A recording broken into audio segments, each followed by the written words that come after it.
Quisiera también empezar por darle un reconocimiento a su señoría, y creo que en eso expreso también la opinión y la voluntad de mi partido, el Centro Democrático, nuestra bancada, que ha visto en usted un garante leal, sincero, eficaz de los derechos de la oposición política en esta Cámara Legislativa. Por esa razón sentimos que en el periodo que hoy termina, pues ha habido realmente un respeto al reglamento, a los procedimientos democráticos, a los derechos de la oposición. Nunca vimos menoscabados esos derechos durante el curso de su presidencia. Igualmente reconocer la lealtad con que la inmensa mayoría de los miembros de esta Cámara participamos en los debates, de manera que la contradicción política en la inmensa mayoría de las ocasiones se llevó a cabo con respeto, con altura, con profundidad en los argumentos, con respeto a las personas. Quisiera hacer una breve síntesis también, al igual que mis colegas, de nuestro desempeño en esta Cámara Legislativa durante este periodo. Por razones de tiempo, pues solamente vamos a profundizar en algunos temas. La labor del Centro Democrático en general, pues por ser una minoría en el Congreso, que no es la opinión pública, se ha centrado obviamente en los debates de control político y en la crítica a muchas iniciativas legislativas que han tenido que ver en particular con uno de los principales temas de la agenda política nacional del gobierno, que ha sido el tema de la paz. En ese sentido, me correspondió pues ser ponente del acto legislativo para la paz. Yo presenté ponencia negativa a ese acto legislativo. La mayoría de los colegas que han hablado acá de la unidad nacional pues muestran como una razón de orgullo el haber aprobado ese acto legislativo. Para nosotros, insistimos, ha sido algo absolutamente lamentable que se hubiera aprobado ese acto legislativo. Consideramos que esto no es un avance democrático, ni es ni siquiera un blindaje a los acuerdos de paz, sino fue un golpe de Estado contra el pueblo, contra la democracia, porque disminuye nuevamente la autonomía del Congreso, la independencia del Congreso frente a otros órganos del poder público. Este acto legislativo, que para recordarle a los televidentes, significa que se le dieron facultades legislativas al presidente de la República prácticamente durante un año, durante 6 meses, prorrogable a otros 6 meses, para legislar sobre los asuntos relacionados con los acuerdos de paz. Sigue siendo, lo consideramos así, una copia de la ley habilitante que en Venezuela ha venido operando durante los últimos años en desmedro de la democracia. El presidente Santos va a convertirse en legislador, reemplazando y sustituyendo y revocando en ese sentido al Congreso Nacional. Es cierto que se logró echar abajo el congresito, pero se mantiene esta disposición que, insisto, reemplaza y suplanta al Congreso Nacional, dándole al presidente Santos un año prácticamente de poder legislativo, sustituyendo y revocando y reemplazando al Congreso Nacional. En segundo lugar, ese acto legislativo pues también incluyó hacer parte de la Constitución Nacional los acuerdos de paz como parte del bloque de constitucionalidad, unos acuerdos que ni siquiera se han firmado,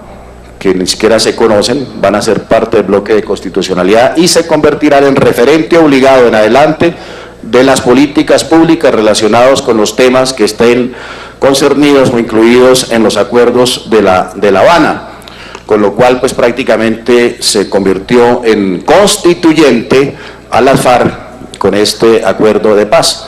ya parece que no van a insistir tanto en el tema de la Asamblea Nacional Constituyente, pues sencillamente porque ya lograron buena parte de su cometido, hacer que los acuerdos de paz se vuelvan parte de la Constitución, pues eso genera una nueva Constitución, una nueva constitucionalidad.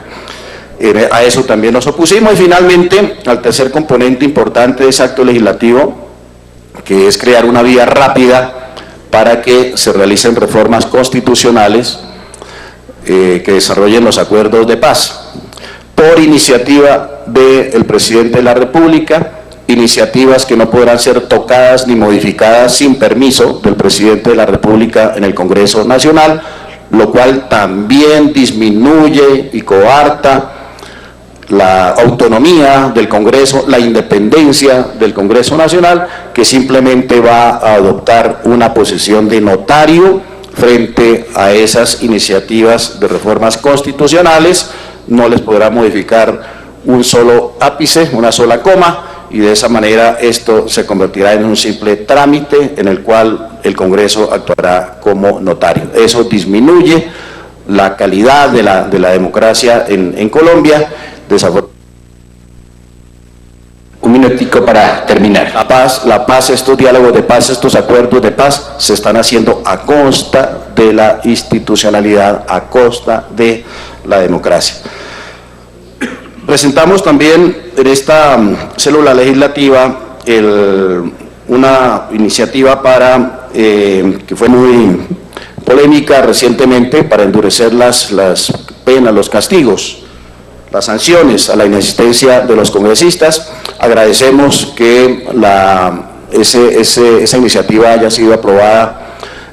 por la inmensa mayoría de los participantes. Va ahora a la plenaria del Senado, donde esperamos introducirle algunos ajustes que nos parecen supremamente ponderados y racionales y sensatos a esa iniciativa. El hecho es que si esa iniciativa logra tramitarse y logra prosperar, pues va a ser una demostración ante los colombianos de que el Congreso sí tiene la capacidad de autorreformarse, sí tiene la voluntad de mejorar su funcionamiento. Igualmente presentamos una ponencia en un proyecto de ley por medio del cual se modificaba la Constitución política en lo relativo a la remuneración de los miembros del Congreso de la República, que desafortunadamente pues no prosperó esa iniciativa. En otros presentamos, otros compañeros han hablado de los proyectos que presentamos conjuntamente con la bancada del Centro Democrático, que tienen que ver, por ejemplo, o con otros partidos igual, con el establecimiento de la segunda vuelta para las elecciones de gobernadores y alcaldes, a la ley de protección de datos que ya señaló el senador Amin. La reforma constitucional desafortunadamente no se le dio un primer debate, que establecía beneficios para los miembros de la fuerza pública, beneficios penales para miembros de la fuerza pública, como una alternativa pues a lo que está sucediendo en La Habana, que están metiendo en un solo saco pues a guerrilleros y a militares para ser juzgados por unos mismos jueces que van a ser indirectamente al menos escogidos por las mismas FARC. Un proyecto también que se modifica el tema de los peajes, otro que aumenta la cobertura en las pensiones. Y fuimos también ponentes con ponencia negativa en el tema del uso medicinal de la marihuana, no porque estuviéramos en desacuerdo con ello, porque pues eso ya es un mandato constitucional y legal, una posibilidad constitucional y legal mejor, pero señalamos que debía tener mucho más control esa materia prima, la elaboración de esa materia prima que va a servir de insumo para el uso medicinal de la marihuana. Consideramos que eso debía tener un control total y absoluto del Estado, ser monopolio del Estado esa producción de la marihuana, porque en este país, con tanto tema de narcotráfico, va a ser de hecho absolutamente imposible, improbable, que esas licencias que se van a otorgar a los particulares no sean objeto de abusos y no van a ser objeto de usos absolutamente ilegítimos en esta posibilidad de hacer el uso medicinal de la marihuana. Tuvimos la iniciativa de reglamentar en el Congreso algo que realmente nos dio mucha satisfacción. Muy bien, termine, sí. Ya. A pesar de que nuestras iniciativas, en su mayoría con relación al tema de la paz, no fueron aceptadas por la Unidad Nacional, logramos que finalmente hubiera un consenso político en la plenaria del Senado en torno a la necesidad de reglamentar, de acotar el tema de las zonas de concentración para que ello no fuera un riesgo para la seguridad nacional ni se le diera a las FARC otra gabela más, aparte de la impunidad, aparte de las curules gratis para los criminales que no pagan cárcel, aparte de la no exigencia de entregar los recursos del narcotráfico para las víctimas, no se les diera también una gabela de control territorial. Y en ese sentido, pues los partidos de la Unidad Nacional nos acompañaron. Ojalá las decisiones que se tomen en La Habana sobre este particular, que muy seguramente van a ser anunciadas en las próximas semanas, pues tengan en cuenta esas recomendaciones que se le hicieron al gobierno, que le hizo el Congreso Nacional en pleno al gobierno nacional para delimitar y para reglamentar esas zonas de concentración. Bueno, presentamos muchas proposiciones, muchas constancias, desarrollamos muchos debates de control político y audiencias públicas, entre las cuales pues la que desarrollamos en la ciudad de Bogotá sobre el tema de las marchas, en Cúcuta sobre el cierre de la frontera y sus consecuencias negativas para la población fronteriza tanto colombiana como venezolana, en San Alberto Cesar sobre los acuerdos de La Habana, las tierras y la seguridad, en particular con el tema de los abusos que se están